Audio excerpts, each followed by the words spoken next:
From Chicago's CAN TV, a look at the week's events is reported in the newspapers, in the blogs and online, and on radio and TV. This is Chicago Newsroom. And hi there, welcome once again to Chicago Newsroom. I'm Ken Davis, and this is one of those rare moments on our show where we have the distinct honor of having at our table a guest who needs no introduction. So, hi, welcome to Chicago Newsroom. Thanks for having me, Ken. You know, in the space of a couple of years, you have gone from being relatively obscure, in fact, you know, before that even just a teacher at Lane, not just a teacher, but a teacher at Lane. King. And yeah, to being one of these people who probably can't walk down the street without people knowing exactly who you are and coming up to you and telling you their problems. It's actually a really good thing. I mean, Yeah. It's like there's a lot of love out there because people who don't like you probably won't say anything to you. And people who do are very kind and very nice. So yeah. It is different. For the three people watching who don't know, this is Karen Lewis. She is the president of the Chicago Teachers Union. Last time we had you on the show, I made the mistake of calling you the CEO, and boy, did that upset you, and I can understand why. Painful. But yes, yeah. So anyway, let's start with some positive news, shall we? There has been positive news in the last few days. CPS high schools rated very highly in the Newsweek survey. They're showing Northside Prep as number 3 in the United States of America.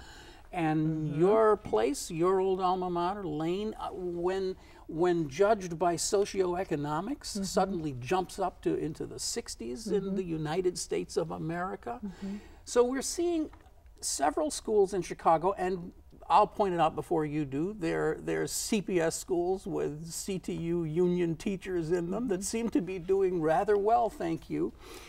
But it does raise that question of, is this a sort of like an education version of the 1% phenomenon, that some kids are doing very well and the rest are not? Well, those are also selective enrollment schools. So, I mean, again, if you select your students, it's a lot easier to do well. And matter of fact, you should be doing well. I think that's exactly what this tells us. So, no, I think it's good news. You know, I'm always concerned about rankings and how things are put out because it leads to all kinds of strange information around it. So I'm not exactly sure their methodology, but the fact that these numbers are the way they are is not only excellent, but it also goes to show that there are pockets of brilliance everywhere. So I think that's important. And it raises this very interesting point to me that, as you say, it's selective enrollment, but the infrastructure of the Chicago public school system is capable of excellence. It can do very well. Now, again, there are obvious mitigating circumstances here, but what does it take to move that excellence down to the next level below and the level below that? Well, I think it takes a commitment to equity, first of all. So the notion of how schools are funded, how schools are supported, I think it's interesting to look at what happens when intensive supports are provided to schools. This is where we see, without changing faculty, without changing governance models, but just looking at what happens with the kind of intense support and the resources people need, you're going to see an increase in the level of achievement. And that's on a variety of points, not just test scores. But you're going to see an increase in attendance. You're going to see an increase in the retention of faculty and staff and principals. I mean, these are things that actually promote excellence. What we've seen over the past 20 years is every 15 minutes we have a new mandate that we have to do, and then everything has to change and everything. And then when you don't get the results you want immediately, oh, well, then we have to try something else. Bring in a new curriculum. Bring in a new curriculum, bring in a new set of ideas. Fire everybody. Fire everybody. And I think what's happened is that there's been this just constant chaos on Clark Street, as we like to call it, that is not capable of actually handling the situations across the city. So it's easy to kind of focus in this area or that area. And I think the other issue around this is that there has been in the past this notion that if we do this, so if we do X, Y will happen. Mm-hmm. But nobody ever looks at the unintended consequences of Z. Z and Z3 Yes. and Z4, yeah. Exactly. Right. And I think that is one of the issues that has just plagued my heart so when it comes to something that looks great on paper, but that has all kinds of inherent problems. And the reason these things don't get done is because they're either not piloted appropriately, or they're not audited appropriately, or they're not implemented appropriately. So we have all these different places where things can go wrong, and especially when we talk about how do we shift resources and how do we make those equitable. Right. I should point out for people who are watching this and saying, what about the elephant in the room? How come we're not talking about this?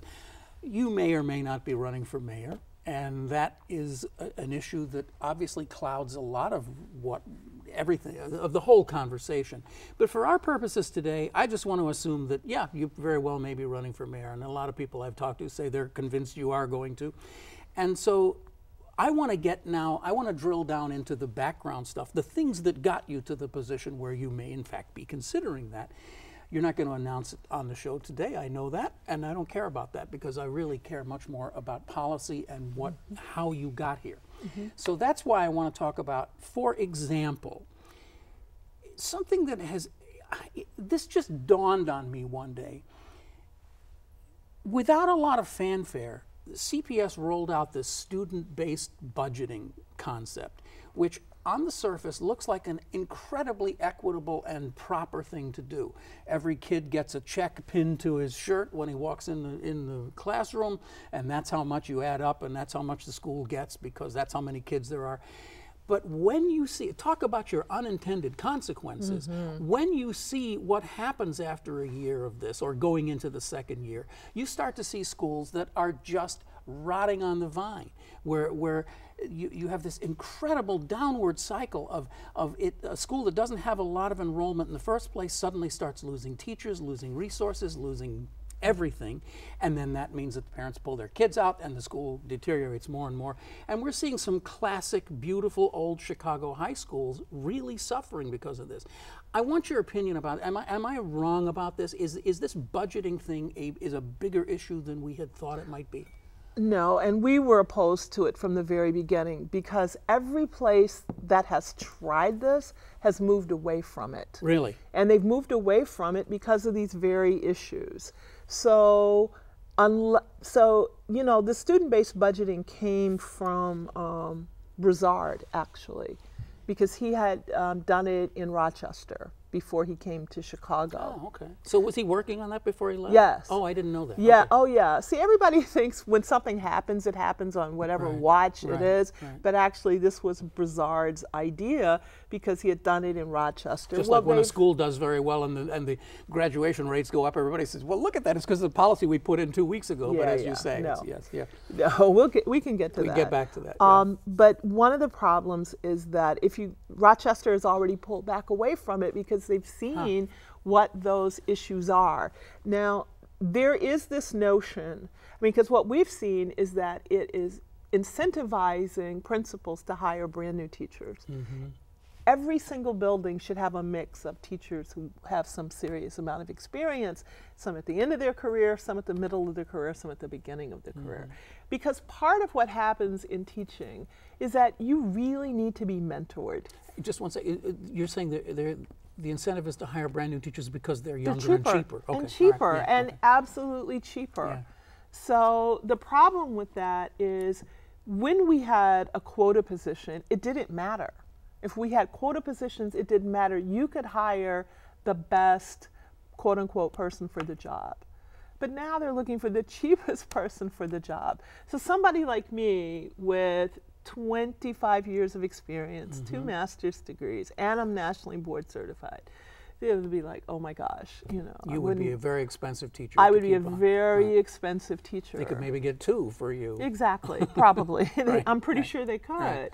So I think the problem is that when we look at something that sounds good on paper, and we see, like, the welcoming schools from last year had their budgets slashed. I mean, it's killing neighborhood high schools.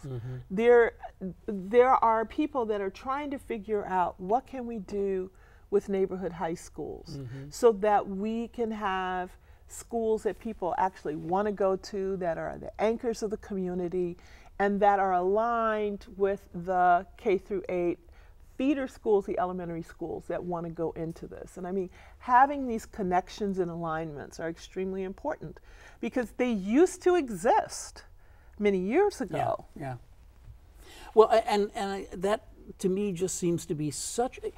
It's interesting to me that we weren't paying attention, or I don't know who we is, but I certainly wasn't paying attention when this was rolled out, because it came after the whole big hoo-ha of the closing of the 50 schools, and the big thing everybody was focused on was, are these kids going to be safe getting, the safe passage?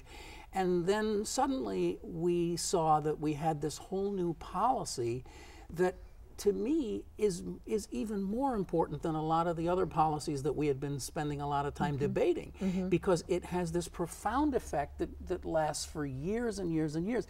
So now you see principals in elementary schools poaching each other's kids because they need to get their census up, or they're not going to have enough money to keep that gym teacher. I mean, so again, this is what happens. And I'm sure there are people from the neoliberal side of the political spectrum that are absolutely happy about this, because they really believe that this should be a free market experiment. I don't mind shopping for shoes, clearly. I don't mind shopping for a lot of things. But I have been watching television for years at House Hunters and Property Brothers and things like this. And one of the things people look for in a neighborhood, they want to know, are the schools good? This is where I want them. So if the schools aren't good, if the schools are closing down, then you have this problem that it eats itself up. So who wants to move into a neighborhood?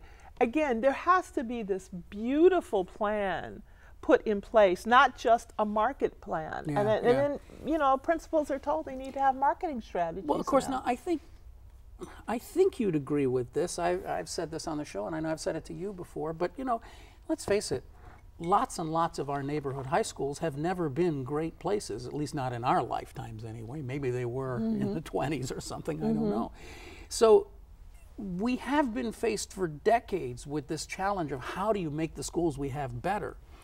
And one of the answers, the neoliberal answer, has been, let the marketplace decide, bring in private sector solutions. And one of those private sector solutions is charters and sort of quasi-private schools that eventually replace or supplant these schools. But as I think we're beginning to see, even that solution doesn't work when you pull back the focus and look at it as a big picture issue, that all of these schools are dealing with all of the societal issues that we all have to deal with all across our city and all across the spectrum. And in no place, in no sector in our city, do these things appear more starkly and more in focus than in the classroom, where one teacher is facing 25 or 30 kids who have all of these 25? problems. Yeah. Okay. So, yeah, we could wish for 25. That would be fabulous. You're right, Ken. And one of the problems is, again, we have this urgency right now, I think, upon us. And we all feel this, that we have to do better by our children. And we have to do better by our neighborhoods and our communities. The problem is that there are underlying issues that go back so far that we don't want to talk about, and we don't want to have honest conversations about. We don't want to have discussions about how segregated the city is. Right. So one of the things that was done to try to desegregate the city was to come up with magnet schools and selective enrollment schools. what has happened as an unintended consequence is that we have creamed out the top of all of our ethnic groups, you know, trying to have an integrated system, and we've put these schools together. That's what's happened. So the issue then becomes, what do we do for the rest of the children? And the market-based people sort of don't care if parents don't have the wherewithal or the time to have to navigate these solutions. The problem, and that's why we have to come back to, how do we make our community schools better so that our communities get better? And again, that's why I think it takes a whole community approach to it. What do you do for the kid who is bright and perceptive enough to realize that he's not in a good situation and wants to make a situation better, but has parents who are just absent from his life? They just don't give a damn. They're not interested. They don't want to be bothered with school or anything like that. How can you help that kid? Because that's exactly what you're talking about. There's a second echelon of creaming going on now in the middle. The charters are doing that. They're not going after the best kids. They're going after the kids who are the C and B students, whose parents are at least interested enough to get involved with the kid's life. But the C and B students who don't have even that going for them, even the charters aren't going after First that. of all, I want to go back and talk about those C and B students. I think it is an overreach to talk about parents not giving a care about their kids. Because first of all, I'm not believing that. All right. What I am believing is that we have parents who are struggling to put food on the table. I agree. So we have a lot of parents who are working 2 and 3 low-wage jobs. And when you're working 2 and 3 low-wage jobs, you may not have the time to come in for parent conferences, so you get immediately labeled as a parent who doesn't care about their child. But they care about their child deeply, and a lot of these parents are assuming that the system is doing what it's supposed to do for its children. This notion that and it's unfortunate because it isn't, but also having this notion of what do you do for the kid, then you have to make schools better. And to the point where people don't want to have to travel and don't want to have to go different places. But that's also directly tied into the financial system and how things work here in the city. So that's why we have been also focused on working with people that are doing the Fight for 15. So that if parents have the opportunity to work at one job, they have more time to work with their children. So I would like to get rid of this notion of parents who don't care. I think that is such a small group of parents that it's almost not worth talking about. But I know that a lot of parents are overburdened with this other thing that's streaking over them about how to feed their families. I have to jump around a little bit here because we have so little time. The quest for money. I mean, obviously, the one thing that probably everyone agrees on is that there isn't enough money in the overall pool to pay for pensions, to pay for salaries, to pay for rebuilding schools and everything else. So there has to be, everyone seems to agree, more money found. And you at the City Club talked about a couple of things that you were proposing. One was a transaction tax and the other is a commuter tax. And I found it interesting that it didn't get much traction. There was a little bit of discussion about it for a day or two, and then it was just kind of brushed off as, well, we can't do that, so we have to go back to either raising taxes or firing people because austerity budgeting is so in right now. It is just so cool right now. So I want to spend a couple of minutes and ask you to tell me about these two things. What is a transaction tax? Get down in the weeds with me about it. How would it work, and how could you possibly get the boys on LaSalle Street to go along with this? Well, you know, I think, again, those are tough conversations, and those are tough decisions. I think decisions to continually deprive people in the city of city services, and especially the same people over and over again. So you close police stations, we close libraries, we close mental health centers, we close schools.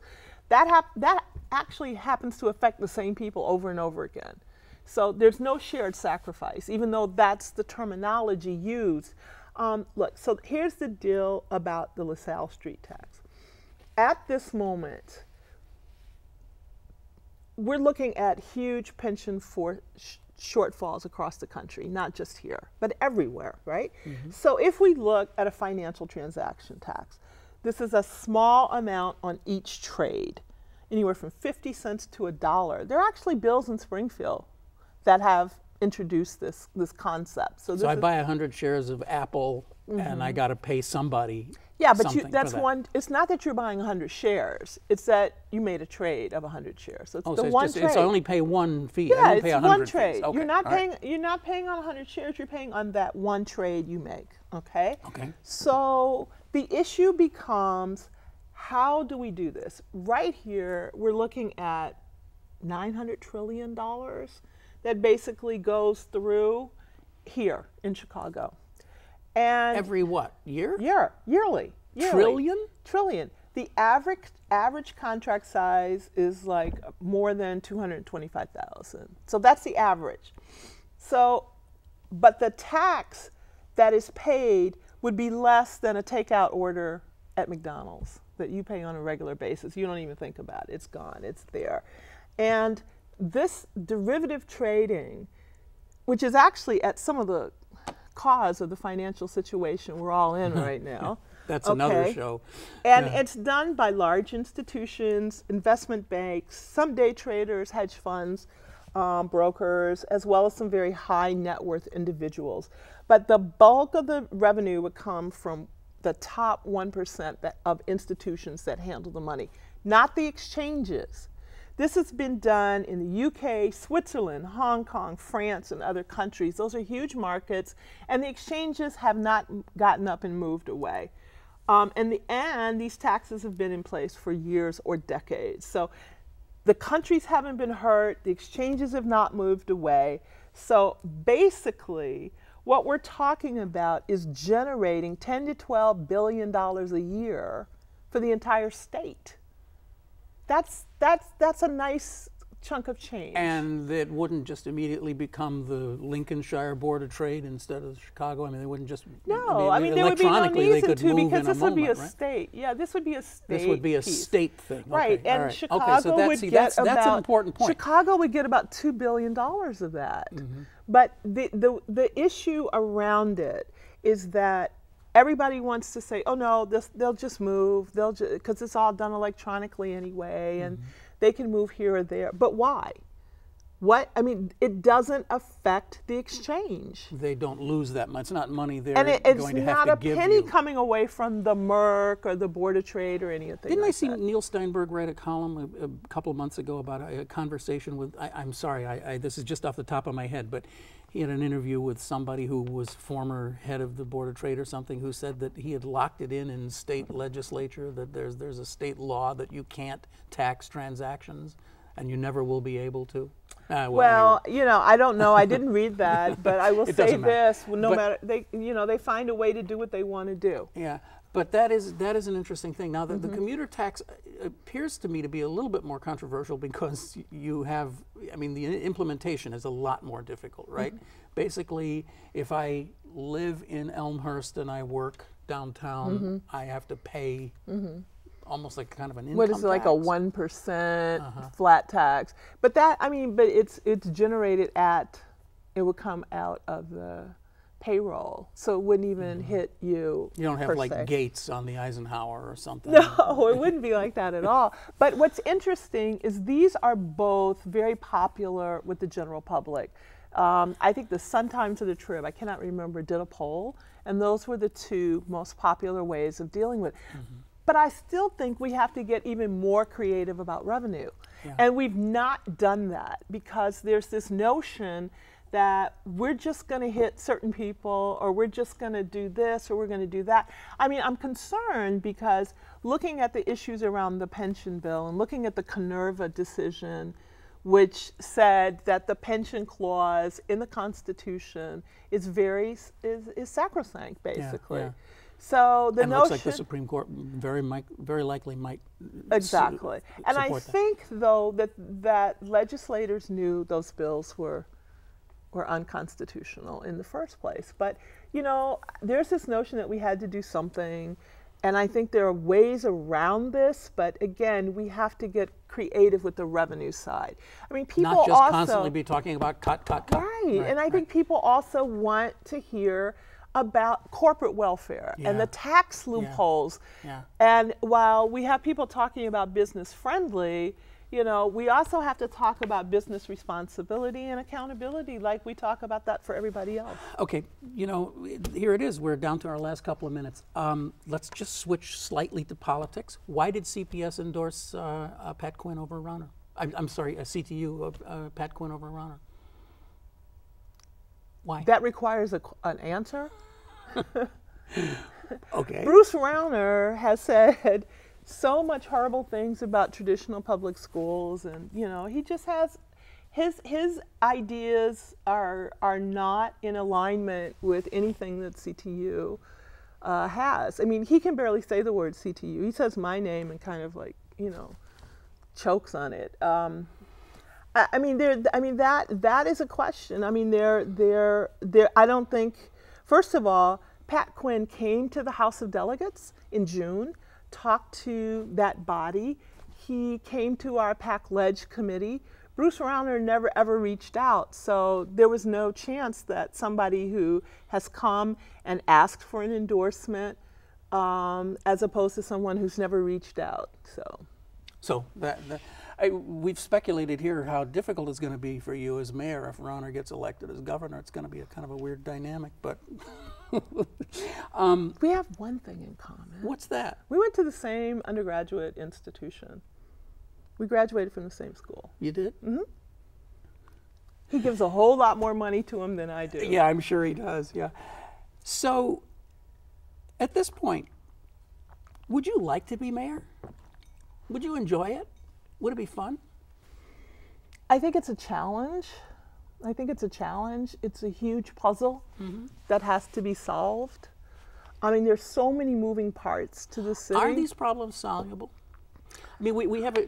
I don't think they're solvable the way they've been approached by this administration. It's interesting because here we have this guy who is, you know, very dynamic, worked in the White House. He's got all the qualifications. He came into this job and appears to have kind of bogged down. He doesn't seem to have been able to come up with any solutions. I think that's a fair thing to say. And yet you seem to think, in 10 seconds, that you would be able to come up with these solutions. I'm saying that it's not about Karen coming up with solutions. I think the problem is one person is trying to come up with solutions. The solutions exist in this city, but we're not asking the right people, and they're the people that see stuff from the ground up. The problem we have right now, and this is why there's an urgency as far as I'm concerned, is that top-down command and control management doesn't even work in business anymore. They've stopped teaching it in business schools. Yeah. So the issue becomes, how do we engage the entire city into solving the problems? Because if we all get together and roll up our sleeves, we can get things done. We've run out of time. So I hope you'll still do the show when you're mayor. I mean, I'd be really disappointed if you wouldn't come over here once in a while, at least once in a while. You've been watching Chicago Newsroom. It's a community service of CAN TV. I'm Ken Davis. Thanks very much for watching. You can see us anytime you want right here by just going to this address, and we'll be back next week with another show. Our sincere thanks to Karen Lewis from the CTU, president of the CTU, for joining us today, and we hope we'll see you again here at this table again some other time. Thank you. See you next week.